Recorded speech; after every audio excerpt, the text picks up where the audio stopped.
Fala, meus amigos, Jesse Oliveira aqui. Desejo um ótimo dia a todos vocês. Estou aqui ainda tomando um cafezinho maravilhoso. E já tem um tempo que eu quero compartilhar uma coisa aqui com vocês. Vocês sabem, né? E para quem não sabe, minha maior influência intelectual é o Olavo de Carvalho, o professor Olavo de Carvalho. E para quem acompanha aqui sabe que eu estou relendo ainda, estou lendo bem vagarosamente, pela segunda vez, o livro Como Vencer um Debate Sem Ter Razão, que é basicamente uma análise dos estratagemas de Arthur Schopenhauer.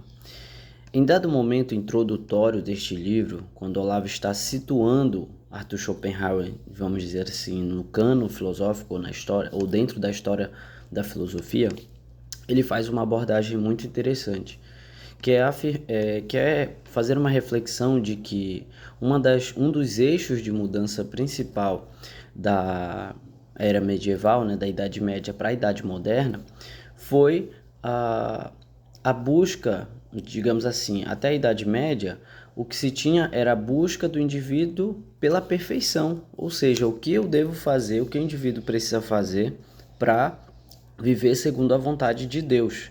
Essa, digamos, era o mote, vamos dizer assim, o princípio que conduzia a sociedade, né, as pessoas. Era focado nisso, era com essa finalidade.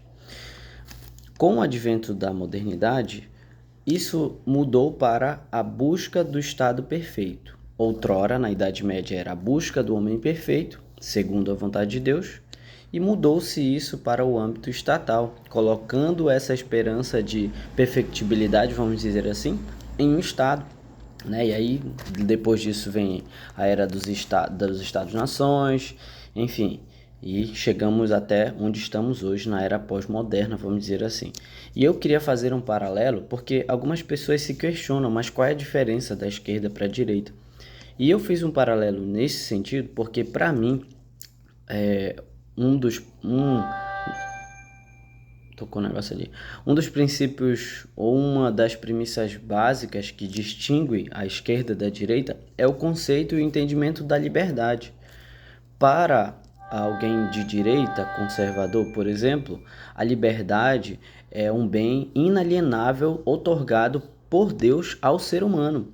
Para a esquerda, é um bem dado pelo Estado. E aí fazemos um parâmetro e podemos dizer que isso é fruto dessa diferença que se deu com essa transição da Idade Média para a Idade Moderna, onde, pela busca do Estado, colocou-se, vamos dizer assim, a prerrogativa da condução da sociedade em um estado perfeito, né? Um estado, vamos dizer assim, utópico.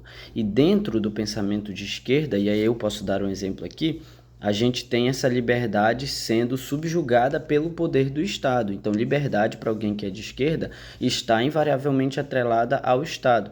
Enquanto que para alguém de direita, conservador, por exemplo, apesar de reconhecer que nós vivemos em uma realidade onde as liberdades são, por conta do contrato social, são colocadas em segundo plano por um bem-estar social, nós acreditamos que a liberdade, sim, é inalienável e outorgada única e exclusivamente por Deus, e não um bem dado por outro ser humano a mim, ou por um ente do Estado, ou por uma instituição.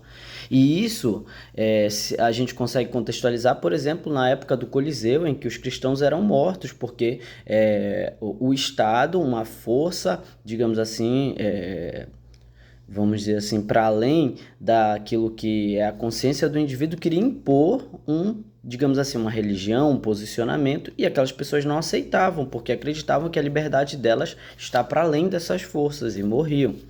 E para dar um exemplo de alguém que exemplifica esse pensamento de esquerda da liberdade vindo do Estado, o Lula comemorou em um vídeo dizendo que graças a Deus que a natureza criou esse mal chamado Covid para que as pessoas entendessem o poder e a importância do Estado e que só o Estado pode, digamos assim, salvaguardar a liberdade e protegê-las de todo o mal.